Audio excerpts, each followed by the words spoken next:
Okay, so last time we were looking at Jonah 4, and thanks, Dad, uncovered this tension that really, I think, underpins the entire book. One of the mysteries of this book is, why does Jonah run away? And then why is Jonah so angry when God does have mercy on the Ninevites? And really, the thing that kind of summarizes all of this well, I think, is what Jonah says in verse 2 of Jonah 4. He has this bizarre accusation toward God. He says, I knew that you are a gracious God and merciful, slow to anger and abounding in steadfast love and relenting from disaster.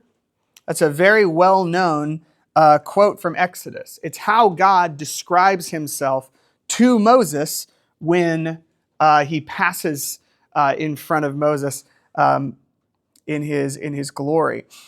So it's weird that Jonah would be using that description that God gives himself to accuse God of something.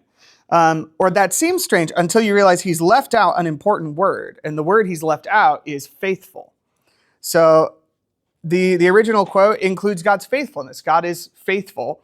And Jonah seems to be lodging this complaint against God that you can be gracious and merciful and slow to anger and abounding in steadfast love and relenting from disaster. You can do all that. But you can't say you're faithful at the same time if you're going to be doing that for the Ninevites when they repent. And remember too, Jonah's name, Jonah son of Amittai, that name Amittai means faithfulness. Or another way to say it is truth. The word that we have for faithful in the Bible can also be translated truth. It's the same idea as we have of being true to somebody. So I think this is kind of the core conflict under Jonah is how does God's compassion square with God's kind of faithfulness and his truth? Because we said at the beginning of Jonah 4 that God having mercy on the Ninevites seemed an exceptionally evil thing to Jonah, kind of like a judge letting a heinous criminal off the hook scot-free when they absolutely did it, right? We all feel outraged when things like that happen, when we see injustices happen. So you can imagine Jonah's outrage when he sees God giving just what seems like carte blanche mercy to the Ninevites. So how are we supposed to square this? How are we supposed to recalibrate our thinking to deal with this tension?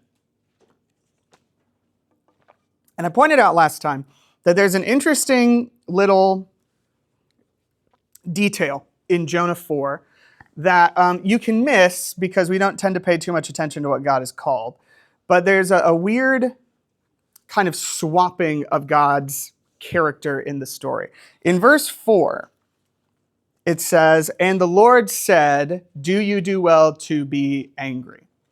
We see that almost exactly paralleled down in verse 9, except God's name is different. But God said to Jonah, do you do well to be angry for the plant? So we have almost an exact parallel, and a couple things are different, but one that seems strange is why swap the name for God between those two sections. It makes the parallel less obvious to do it that way. And if you've read the Bible for a while, you know they have no problem repeating themselves word for word. So what's going on there? What I want to suggest today, and what we're going to spend today exploring, is that this is pulling on a dynamic throughout the Bible involving God's name. So there's this idea in Jewish thought, the sages talk about this a lot, that Yahweh, which is the word the Lord in all caps, it's the name that God gives Moses in Exodus, or says to Moses in Exodus, that name is reflective of God's compassion. The name God, or Elohim in the Hebrew, is reflective of his justice, or what in the Hebrew we call his din. So when God is both just and merciful, but at different times in Scripture, if we want to emphasize one or the other, we see Yahweh showing up in compassion and Elohim showing up in justice. And I want to explore that idea, because I think if we understand where I think the sages are getting that from, and then we map that back onto this Jonah story, I think it will open some things up for us. So we're actually going to go, we said this was a magical mystery tour of the Bible, so we're going to go all the way back to the very beginning. A very good place to start. Genesis 1. Without looking, what do you think God is called first in the Bible? What name is used for God? Elohim. Yeah. Anytime in the Bible you see God, it's almost always that word Elohim. So one of the most famous verses in the Bible, in the beginning, God, Elohim, created the heavens and the earth. If you're familiar at all with like biblical criticism, like modern biblical scholarship, you might have heard of something called the documentary hypothesis. It's this idea that there are actually like 4 different authors that you see throughout the Torah, and that all these kind of get patchworked together to make one big book. And one of the ways they actually identify these authors is they have what's called the Yahwist author and the Elohim author. Because there are different times where the name for God seems to just switch out of nowhere. And so a lot of modern scholars think, oh, well, there must be a writer who primarily calls God Elohim and a writer who primarily calls God Yahweh. I'm going to push back on that. I think that in Genesis 1 and 2, we're going to see this interplay between Yahweh and Elohim, and that it's actually meant to tell us quite a bit about who God is and how we are to understand him. So in Genesis 1, we start with God as Elohim, and we're not going to read through all of Genesis 1. Most of you have probably read this a number of times. We're going to use our knowledge of Genesis 1 for the most part. But one thing that's interesting is that through all of Genesis 1, God is exclusively called Elohim. He's never called Yahweh at any point. He's just Elohim. So we're gonna kind of set this up in a way. We're gonna almost kind of think of this as two worlds. So there's the world of Genesis 1, and then there's the world of Genesis 2. And this is not, we're not thinking about this literally. We're not thinking like these are 2 different locations or anything. But we do have 2 different creation stories in Genesis that differ from each other in pretty important ways. So one way is that in World 1, God is always Elohim. Every time, he is always referred to as Elohim. That is his name.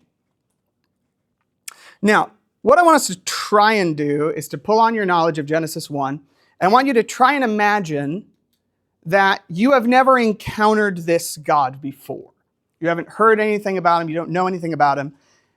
And imagine if you're reading Genesis 1, what your impression of this God is, right? If you were to try and think about what is this God like, what impression does Genesis 1 give you? What do you learn about this Elohim from Genesis 1? Powerful. Very powerful. He speaks things into being, and blam, there they are. They just happen over the course of a handful of days. What else? Creative. Yeah, he's very like a craftsman, sort of. There's a definitive sense of God is doing everything in a very organized way, right? In the first 3 days, he creates 3 domains. He creates the light and the dark. He creates the sky and the ocean, and then he creates the land. And then the next 3 days, he populates each of those domains. So he puts the heavenly bodies where the light and the dark are. He puts the birds and the swimmers where the sky and the sea are. And then he puts animals and human beings on the land. So he's very ordered. He's very organized. One thing we might say is he's very linear. He seems to have a definite plan of how he wants to do this. And it's very, very methodical. It makes a lot of sense. It's kind of how you would expect a STEM person to approach a project like this, right? So yeah, what else? Good. He's good. Well, how do you know that? How do we, yes. Well, how do we know he's creating good things? Since God saw that it was good. Yeah, so he's very concerned with good, with goodness. Almost every day of creation is declared good, except for day 2. You can go think about that at some point. That's why that might be. But very concerned with whether things are good or not. If you were to to map an image onto this God, like in other cultures, the God is, we use like an image of like a warrior to think about God. What might be images we use of this God in Genesis 1? Oh, he's very big. What about like nouns, like actual like vivid images? If you were to imagine God as a person doing a kind of work, what kind of work is he doing?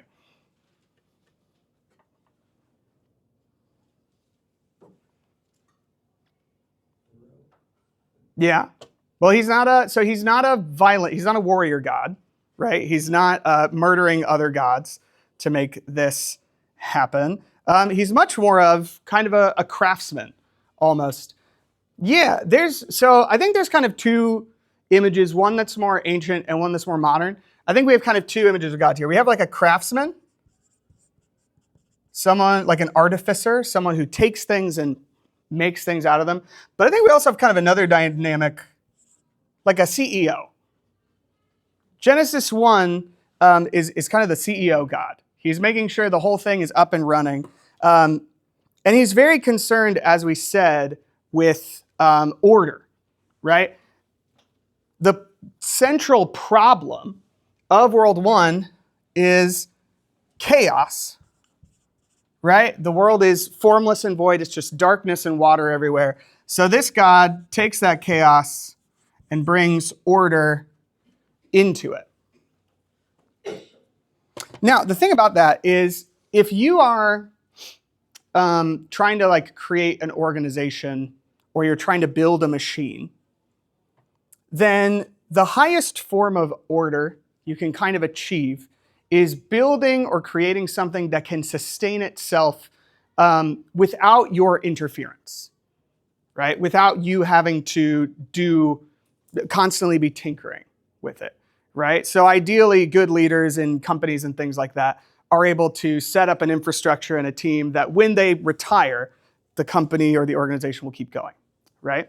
And we see, not that God's going to retire or anything like that, but we do see that God does seem to be concerned about this because throughout this, we are constantly hammered with the idea of things being able to bear fruit or create more life after their own kind, right? There's this idea of constant production or reproduction, literally. And this idea that like God is creating this world that it is going to be able to keep growing. It's going to be able to be fruitful and multiply. It's a world that in some sense is somewhat self-sustaining. And I know that gets, complicated because God preserves all things and holds all things together. That's true. But if we're just looking at this world and like what God's priorities seem to be, he seems to want a world that's going to be able to just keep growing functionally on its own. And we see this with the human beings, right? Is be fruitful and multiply. That's the first thing they're told to do. Make more things. God is not going to inject himself into that process. He's handing that off to the humans. And in this world, what is the role of the humans? Why does God make the humans? Well, there's no garden yet. That's in Genesis 2. We don't have a garden yet. What are the humans doing in Genesis 1? Well, we don't hear anything about worship in Genesis 1.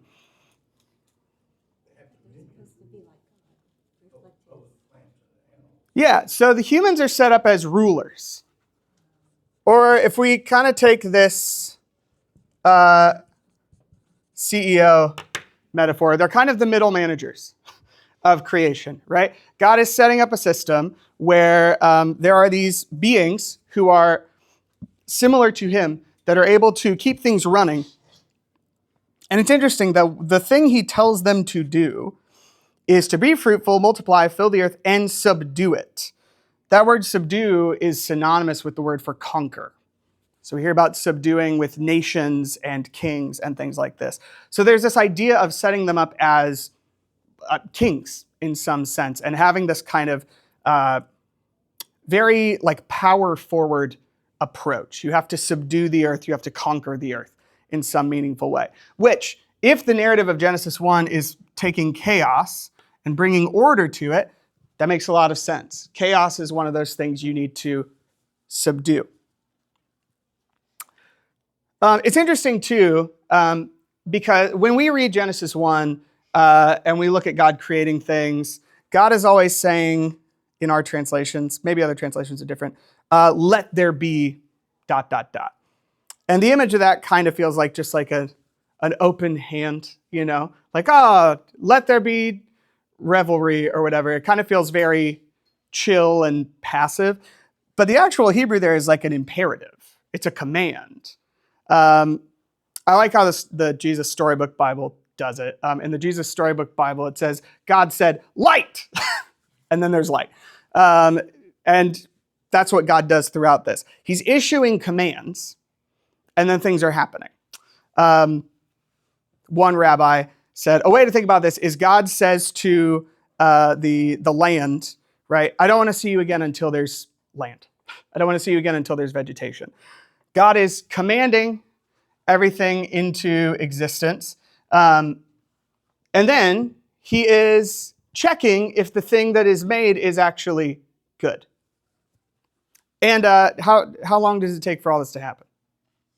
6 days.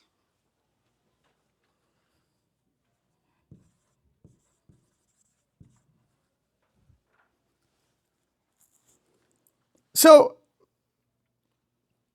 this is a God in Genesis. Yeah. Notice that after the sixth day, he said very good. He does. He's created man, given man his order, and says it's very good. Yes. And one way you could look at that, potentially, if we're just looking at this with fresh eyes, is he's now made a system that is able to run. He's put in the final piece. There is someone down here like him who is able to help order to maintain and progress, who's able to continue to subdue. That might be what's happening. It might be what's not. But yeah, it's important at the end that God does a final kind of assessment, a final kind of performance evaluation of creation and says, that's good. That seems to be the primary concern of the Elohim, God in World 1, is, are things ordered? Is this going to keep running? And is it good? One way to think about this is that this God is very much a doer. Everything that God does in this, Aquinas talks about this at length. Everything he does is pure action. God wants something to happen, boom, it happens. There's no point where God's like, I'd kind of like there to be trees, and then nothing happens, right? It's not like a Congress or something. It's just God makes things happen automatically. He's the ultimate get things done God. Could I add a comment about Elohim? Mm-hmm. The root El means God, okay? Mm-hmm. And Elohim, it's a term that's used both for pagan gods and also for the true God. Yep. But the Ohim, what do you call it? The suffix on that turns it into a plural form. Yes, it does. Well, it's tricky. Yeah, it's because we see this word gets used for angels as well. It gets used for demons. It gets used for pagan gods. I'm not well versed enough to know if it always is referring to a plural thing here. Although, what is there something you're pulling from that, or is that just an observation you're throwing out? Just an observation. But Okay.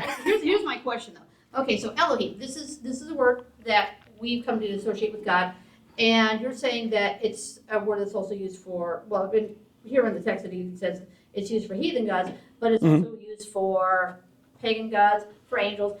Yep. So what distinguishes this so that we know that this is God, G-O-D, big God, big G, big O, big D, Yeah. instead of something pagan?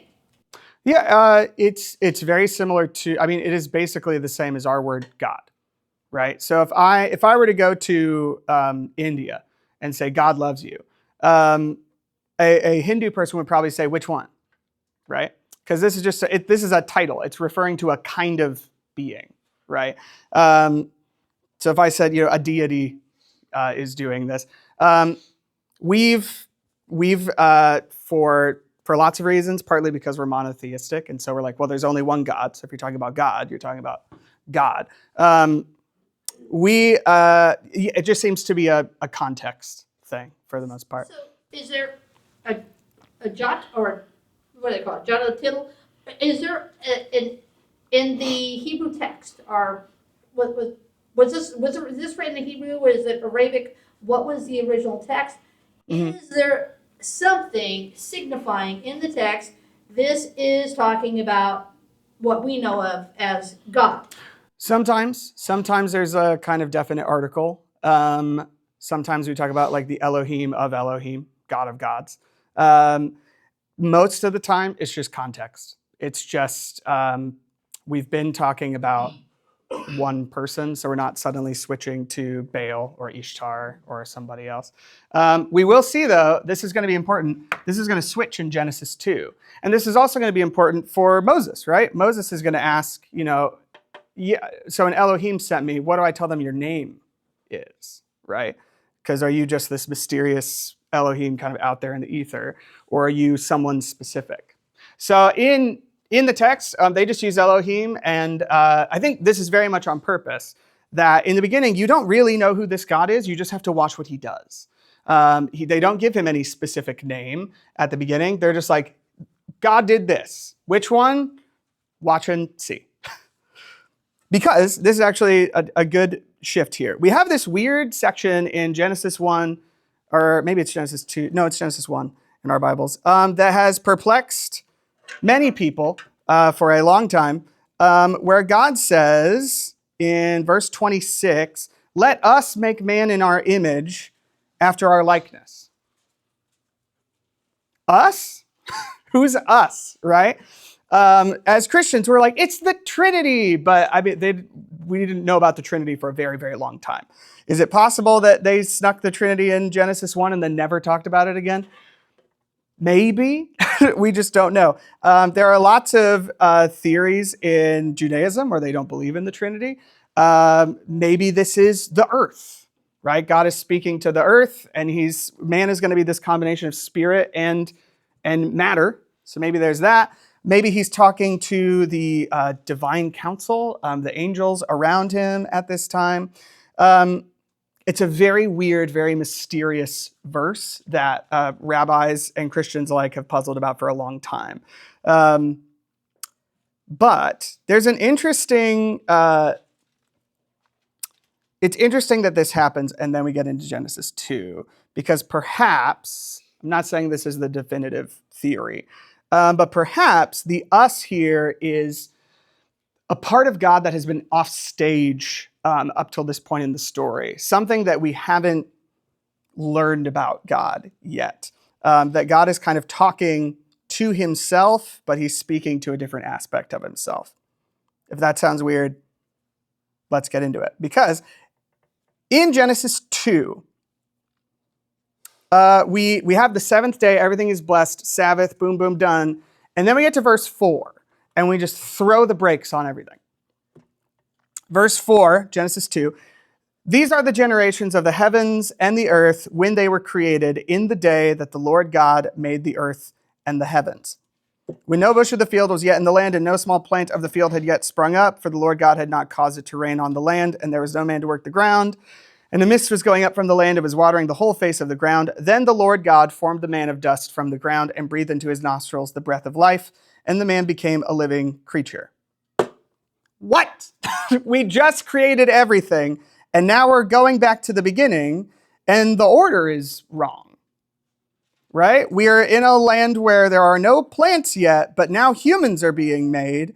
But in the first story, all the plants get made before the humans, so what is going on?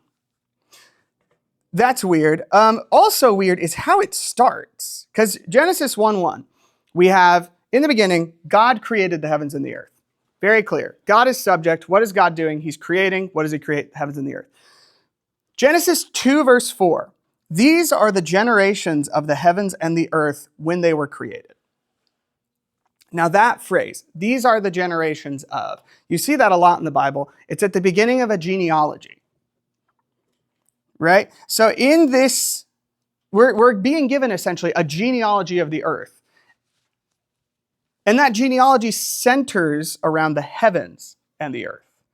Almost as if to say something to the effect of, these are the children of the heavens and the earth. Which is very different. We have a really huge shift here. In Genesis 1:1, the focus is on God creating earth. All of a sudden in Genesis 2:4, suddenly we're kind of switching to heaven and earth seem to have this more creative role. And God, it comes later in this section. And we're moving from this image of like creating, like kind of putting things together, to this idea of genealogy, which is based on the idea of like having kids, right? There's two ways to create. You can take stuff and put it together, or you can give birth.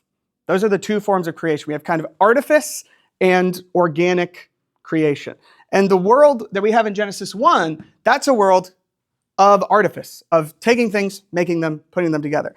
But we're going to see the world of Genesis 2 looks a lot more like organic growth, like how families or gardens grow. And all of a sudden, in Genesis 2, a new name for God appears. This God is not just Elohim, he's Yahweh-Elohim. Hello, dear listener. This is Editing Ben jumping in here. As you can probably tell, this is a bit of a mind bender of a lesson. And so I want to jump into here to just give a little extra clarity to what I'm saying, because you're going to hear me throughout this lesson talking about like the Elohim God versus the Yahweh-Elohim God, or versus the Yahweh God, or like the Elohim world versus the Yahweh-Elohim world, or whatever. So first of all, to be very clear, all of these names refer to the same God. This is not multiple gods that we're looking at. And also there's not like a process theology thing going on here where it's like, oh, in Genesis 1, God was Elohim, but then he like changed, or he had a revelation and then he became Yahweh Elohim. No, we believe that God is the same yesterday, today, and forever. I think what's happening in Genesis 1 and 2, or at least what I'm putting forward, is that the author is trying to reveal God to us gradually. So we start by seeing this Elohim dimension to God, this focus on God's justice and order and truth. And then as we get into Genesis 2, we peel back another layer and we see another dimension to God, his compassion, his desire to be with us. So it's not that God is changing, it's that we are being shown more of him. And like, yeah, the way that we're being shown that is weird. It's not how we in the West would do it. It's not this perfect linear picture. At least it doesn't appear to be based on the details of the two stories. I'm not going to tell you what you should think about these two stories and how they relate to each other. I know a lot of people want everything to kind of flow together linearly and chronologically in a way that feels like it's all buttoned up. And I'm not sure that that's what the scripture is doing, but there's a lot of scholarly debate that you can look into if you want about how all that works together. But finally, also just to say, when we're talking about Elohim and Yahweh, just to be very clear, Elohim is good. Right? God's justice, his truth, his order, that is good. We're not saying that, oh, Elohim is the bad God and Yahweh is the good God. I think what we actually see is that while we are tempted to put the compassion of Yahweh and the justice of Elohim as rivals to each other, that actually the combination of Yahweh Elohim in the Garden of Eden is meant to show us that God does not have that conflict. Justice and mercy are never in conflict with God. They are always in harmony. with each other. God is perfectly compassionate and perfectly just and true. So hopefully that gives you a little bit of clarity as we move into this discussion as to what I am and am not saying. I might jump back in here at some point, but enjoy the rest of the lesson. Oh man, there's so much. So Genesis 2, how does this depiction of God, how does Yahweh-Elohim create in Genesis 2? And intimately, intricately, like what, like a very interactive, yeah, more in the weeds. yeah, he has to, he seems to like gather up a bunch of dirt and he breathes into it, which, what is your breath? It's your life force, right? Coming out of you. And in general, throughout, he seems to, just be very, very involved in a way that is different than in Genesis 1. In Genesis 1, it's like stars, boom, stars. And in Genesis 1, it's like humans, boom, humans. And in this, we have this much more, intimate kind of literally getting his hands dirty in some sense of God creating these humans. So the image we have, this is a God who's powerful. He just kind of speaks things into being. This God, he molds, he breathes, he plants. And it's a lot messier, too. Let's think for a second. We're talking about the heavens and the earth and their generations. So in order for a man and a woman to have generations, they have to like come together, right? We get this at the end of Genesis 2. How do heaven and earth come together to create something? Rain, yeah. You have water that falls from the sky that waters the earth. And what is the child that comes from? What's the offspring of heaven and earth? Plants, yeah. Thanks, Matt. Matt was there when I was going over my notes the other day. So we have this image of, remember, like in Genesis 1, the issue is we have chaos, right? There's too much of everything all mixed together, everything everywhere all at once. In Genesis 2, we have this issue of like barrenness. That's probably not how you spell that, but I'm going to leave it. You can't hear it, see it on the recording. In Genesis 1, the world is like full of water, all churning with chaos. In Genesis 2, the world is just like this barren, dry wasteland with no life in it whatsoever. And if you think about it, the work that God does, this kind of organized work, God spends most of his time in Genesis 1 dividing things, right? He divides the dark and the light, the sky and the sea, the land and the water.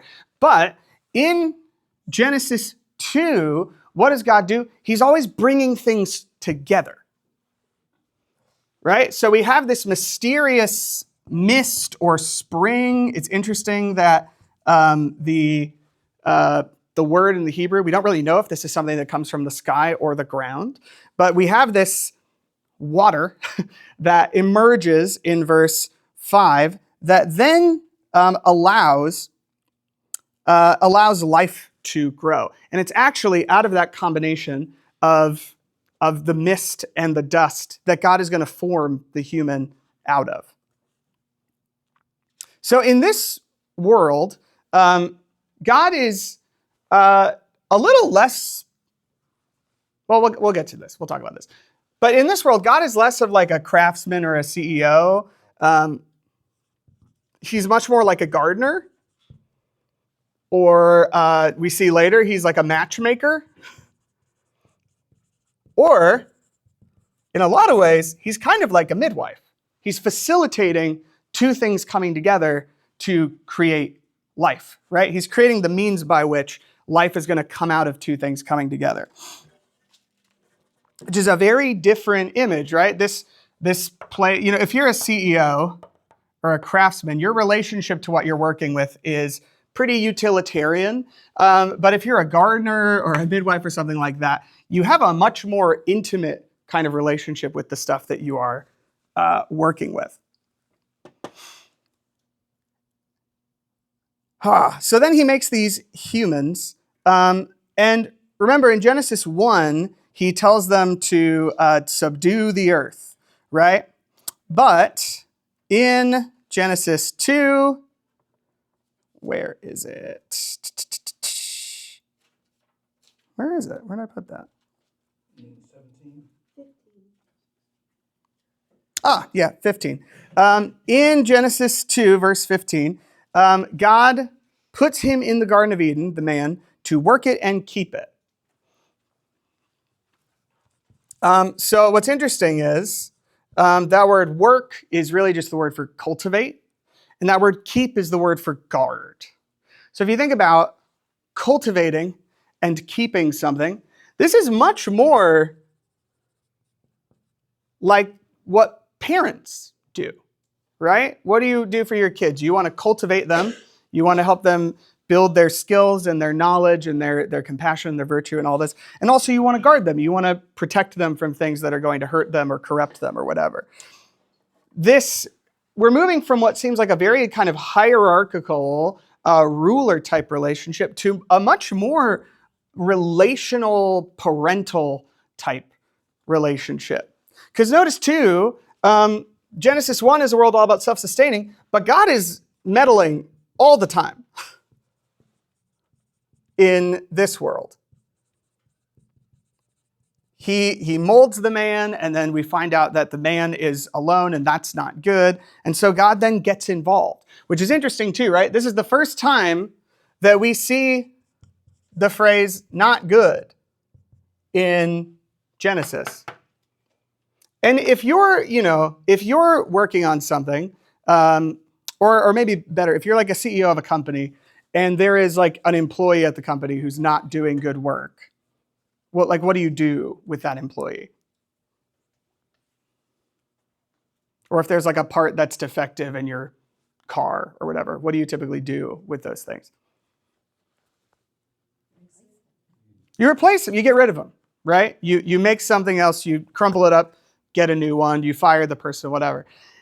It's interesting, this Elohim construction here, God is constantly concerned about things being good. And the question is like, well, what happens if something isn't good? What does God do then?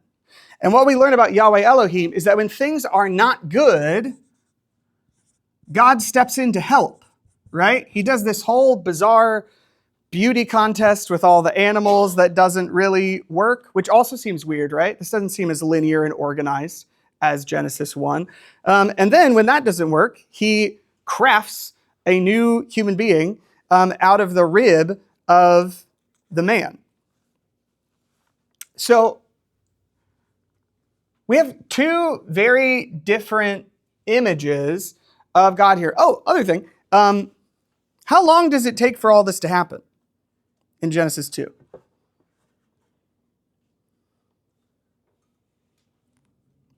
Look at verse 4.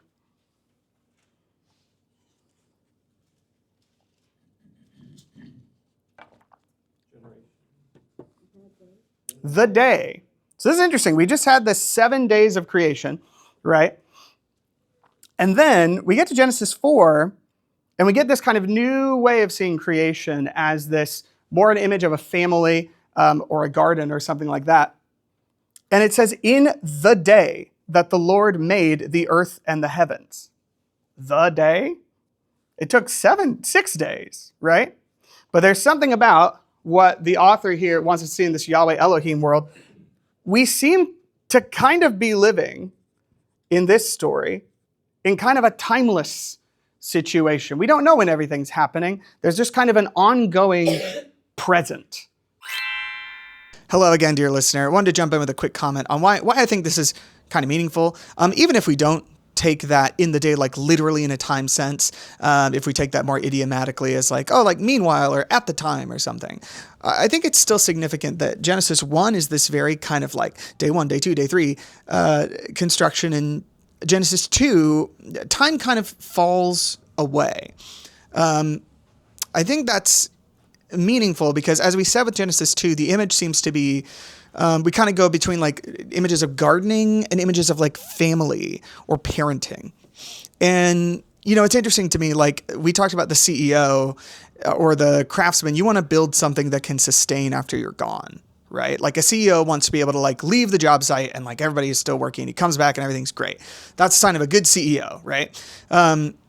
But with a parent, that's not true, right? The sign of a good parent is not to like, you want your kids to be independent someday, sure. But like good parenting is all about presence, right? It's about being with your kid, being there for your kid. We talk about this a lot, right? And this seems to be the emphasis of Genesis 2, that God puts a premium or a priority, or the author of Genesis really wants us to see that this God is with us in a very meaningful way, in a way where there's almost no past or future, there is only now. God is never preoccupied with the future. He's never like met up with the past. And in an Eden world, we wouldn't be either. We would be present to God, and God would be present to us. And I think especially if we think about the people that this book is written to initially, the newly liberated slaves of Israel, the idea that God is present with you right now, that is one of the most important things about him. How meaningful is that to a people who have been through horrible slavery and are now like wandering anxious and scared in the wilderness and have no idea what's ahead? That it's important to know that, hey, this God, he is with you. He is present. He is not off somewhere. He is with you right now in the moment you are in. So I think maybe that's something that the author is trying to point us to. You can take it or leave it, but just wanted to throw that out there. What I want to suggest is if you were going to contrast the God that we are introduced to in World 1, the Elohim God, and then the way that God presents himself in Genesis 2, the big distinction is that this God is all about doing. He's all about dividing things up, making sure things are good, planning, evaluating, executing. This God is all about being. Because too, we have this idea that, you know, we don't have any sense that God comes to live with the human beings in Genesis 1. But in Genesis 2, God creates a garden specifically to be with the humans. He's created this kind of space that we learn later, like God takes walks there and spends time with the humans there. There's some sense that this God really values, Yahweh-Elohim, the way we're seeing Yahweh-Elohim, really values being with his creation, whereas this God seems to be, or this depiction of God, seems to be more focused on just creating a system that works. Could we say that Genesis 2 is taking place on the sixth day? Maybe, except the timeline's wrong, because the plants are supposed to already be there. So what's happening? Are these competing stories? I don't know. This is one of the great mysteries of Genesis, because There's a footnote in my Bible that says that this phrase means, it doesn't mean that it happened in a single day. It means at the time. sure, it could mean that. But the translations are going to differ on that. It's a very weird way to put it, if it's to use that specific word for day, if we're just talking about meanwhile. And again, it doesn't explain why the timeline is wrong. So how do we reconcile these two things? That's a very big question, which we're not going to get into. That's probably a whole class. But one way to think about it is that these are kind of two ways, potentially, of looking at God. That there is the Elohim way of looking at God. And this is like, don't get me wrong, this is a good God, right? He's orderly. He cares if things are good. He sets up a system that works. That's all great. But this God presents very differently. And this God is much more intimate. He's bringing together rather than dividing. He allows for some amount of messiness to occur, and he's willing to work with human beings to work through that messiness. And rather than just kind of trying to create a machine that works, he's creating a kind of family, across the whole dynamic of creation. And it kind of raises a question. If you stopped at Genesis 1 and you're like, okay, I'm going to worship this God, the question is like, what would your relationship to that God be? Well, that's what the deist said. God was a clockmaker. Right. Who created and then stepped back. Yeah, absolutely. So how can you have a relationship with the clockmaker? Yeah. So this is in modern thinking, this is very much an Elohim idea, right? Just a deist God. God made the world, and then he's like, go. And in that, there is not a lot of room to have relationship with that God. He gave you a job to do, and it's a pretty sweet job, honestly. But we don't get a lot of talk about like how that God feels about you. Honestly, if we're going to have a relationship with this God as he's presented just in Genesis 1, probably mostly it's a relationship of fear of some kind, right? Because this is a God that prioritizes order and things being good, and he's extremely powerful. And we don't have any strong indication that he is very interested in what you have going on or what your personal concerns are. But this presentation we get of God in Genesis 2 is very different. This is a relationship that seems to genuinely be based on love. God doesn't have to create a helper for Adam. He could just crumple him up and create a new Adam. But instead, God gets involved. And when the first thing doesn't work, he keeps going. And he creates something perfect for Adam. God gets down in the dirt and breathes his own life force into humanity to create him. And this too is where we get God saying things like, I've given you every tree of the garden for you to eat, right? This is a God who cares deeply about the creatures that he has made and wants to have a relationship with them. He created a garden for them to work and keep so that he can be with them. We don't get any of that in Genesis 1. And isn't it interesting then that when the snake shows up in Genesis 3, what do you think he calls God? Elohim. Did God really say, you should not eat of the tree of any in the garden? And that makes a little more sense if this is who we think God is. God is just order and power. If God is just order and power and justice, then it makes some amount of sense that if you got some kind of forbidden wisdom you're not supposed to have, that God would be really upset about that because it threatens his order, it threatens his power. And that seems to be the image that the snake wants these humans to have. God is this kind of God. This is what he cares about, is power and things being the way that he wants it to be. He doesn't want you to know, he doesn't want you to be able to kind of forge your own destiny or decide good and evil for yourself, because that would threaten him in some way, right? That's what the snake says. God knows that when you eat of it, your eyes will be opened and you will be like God. That makes sense for an Elohim God. It doesn't really make sense for a Yahweh-Elohim God, right? Because the Yahweh-Elohim God just wants to have a relationship with you. He cares about order and justice, but he's more than that. He's not less than that, but he wants these humans to flourish, and he wants to be in relationship with them. And the snake tries to kind of shove that away and just narrow their focus on, look at God's power, look at God's ability to order things.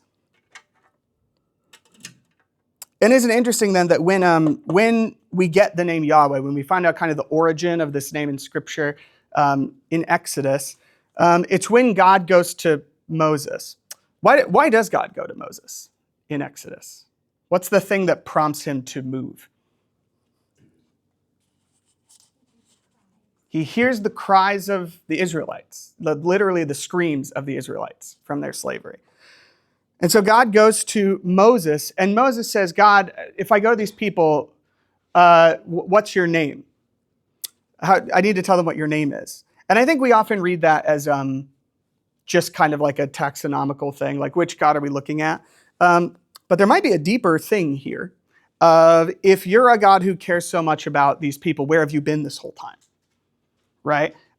Were you real? Like, why should we trust that this God cares for us if they've let us suffer all this time? And how do we know they're going to take care of us after that? And it's interesting then that the name that God gives to Moses is this idea of just being. The God who is, one way to look at this is the God who is with you, the being with God. And rabbis have pointed out for a long time that the name Yahweh, you can read it in the past, the present, and the future. It's the God who was with you in the past, who will be with you in the future, and who is with you right now.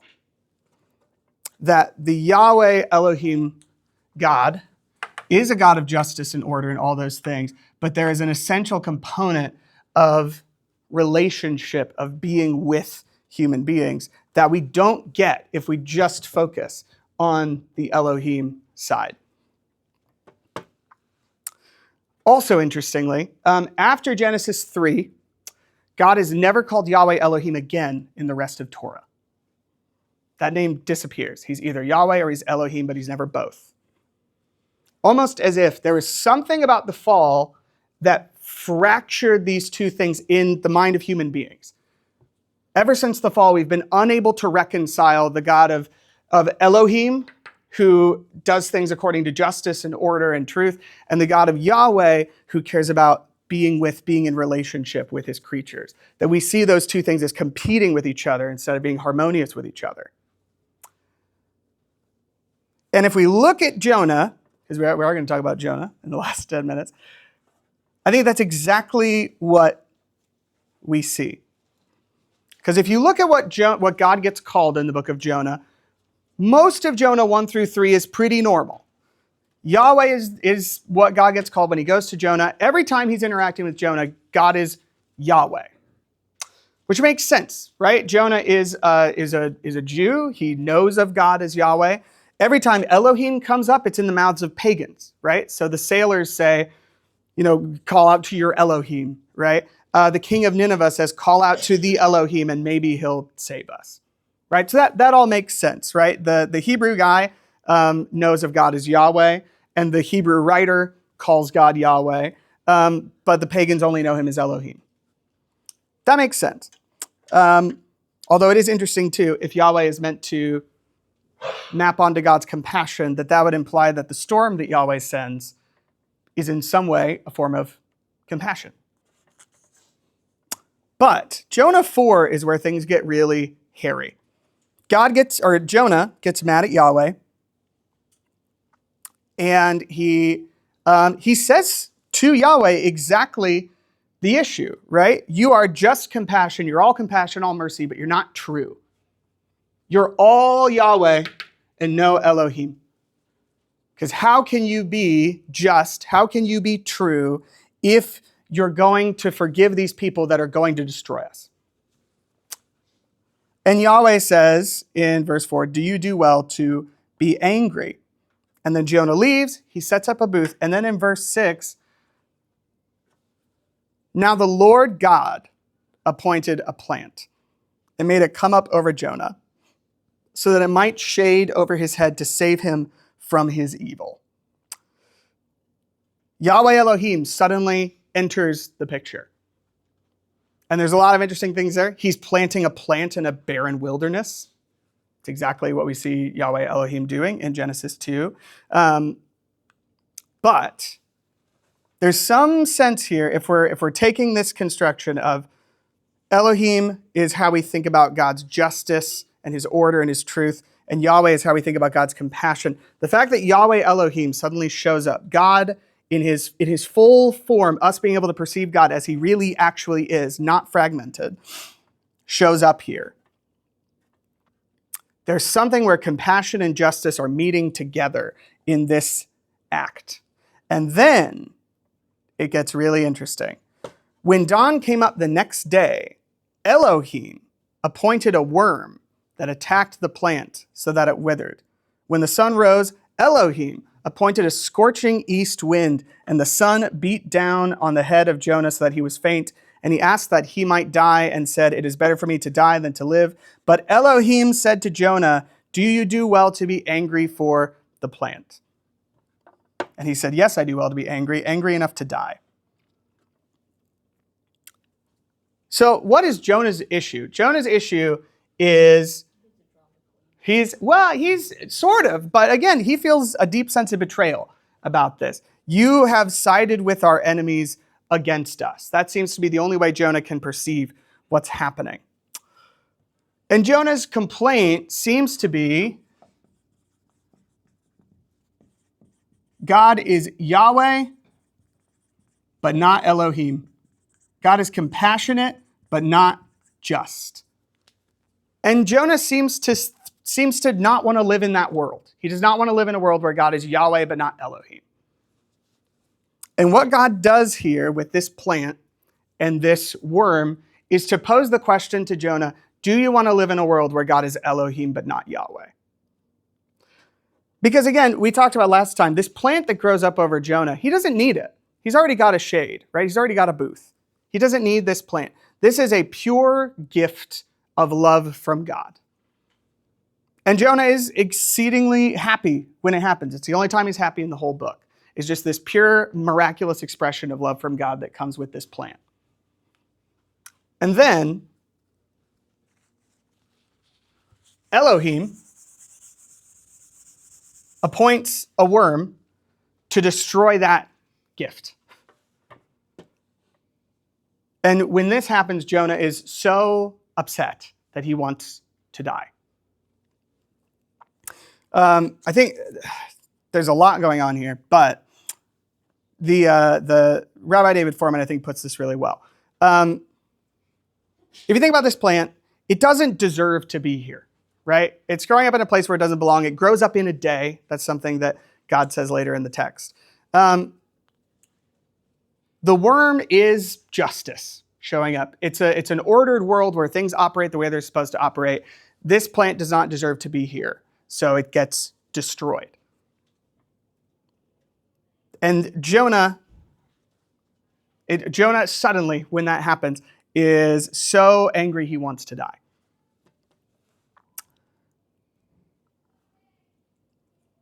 Then, right at the end, Yahweh shows up again.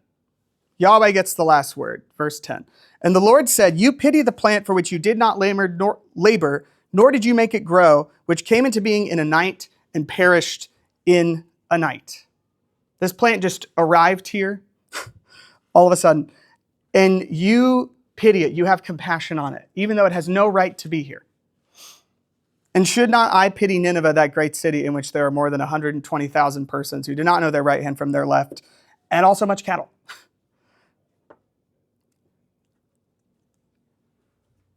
One way to think about it is there are two questions. There's the question of justice. And the question of justice is simply, what have you done? What do you deserve? This is what we do in courtrooms and stuff, and this is what we see God doing throughout the Bible. What have you done? What does that deserve? What do your actions deserve? But there's a different question. There's a question of compassion.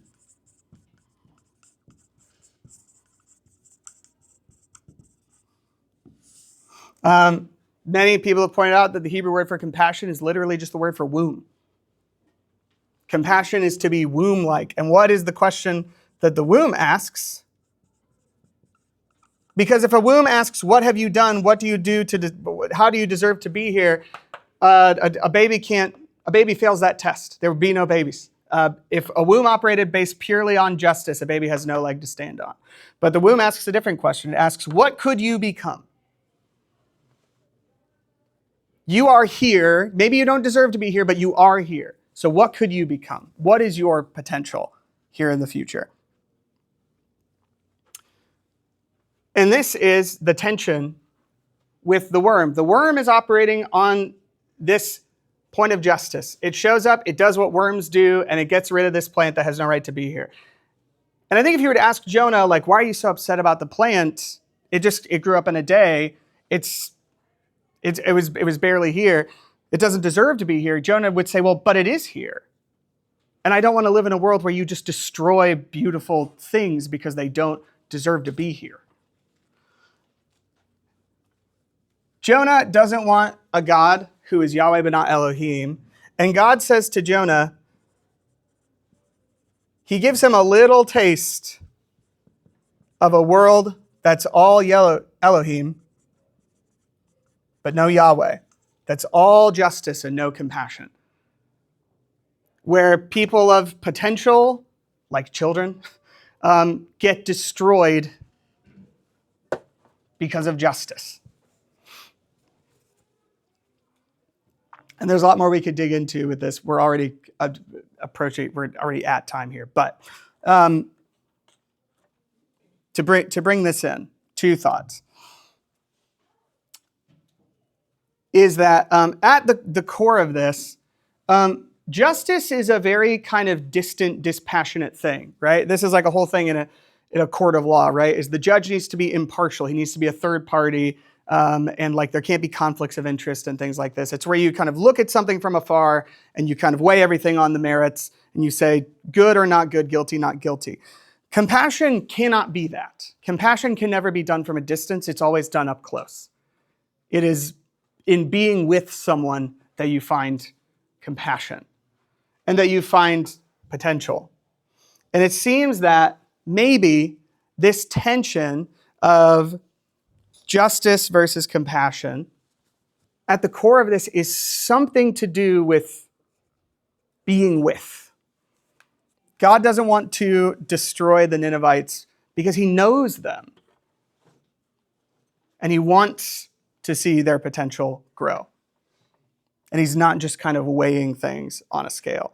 Jonah is literally sitting at a distance from the city, waiting for the city to be destroyed. And he has not, in his mind, made any kind of bridge between him and these Ninevites. There's just Jonah and then these people over here. We see this throughout Jonah too. There's the people that God likes and the people that God hates. And perhaps the bridge that helps us to get from, to bring together Yahweh and Elohim has something to do with being with people. That may not be the best expression of that, but I'll let you sit with that. Here's the final thing I'll say as we wrap this whole class is humanity feels this deep tension between justice and mercy. And perhaps what Genesis is telling us is our ability to perceive God as being both just and merciful at the same time, as a God of doing and a God of being, a God of order and a God of love, that those things get fragmented at Genesis. Perhaps where they get put together again is Jesus. Because what better expression of Yahweh Elohim is there than Jesus? If Yahweh is about being with, Jesus is coming down and he is God with us, right? He comes down and he lives life as we live life. But he's Elohim. He lives a life of perfect truth and justice. And in the cross, we see the perfect marriage of mercy, God's desire to see people be saved, to see people be able to grow instead of just being punished, and justice, that sin is truly evil and destructive and it has no place in God's world. And that God's way of resolving that tension is to bring that justice down upon himself. And that in Jesus, we see this return to a God who both is able to function with order, who's a God of perfect doing, but who we can have a true relationship of love with. And perhaps that's something that Jonah was not able to see. If you ask Jonah to imagine, well, what resolves the tension between a God of justice and a God of mercy? The answer is Jesus.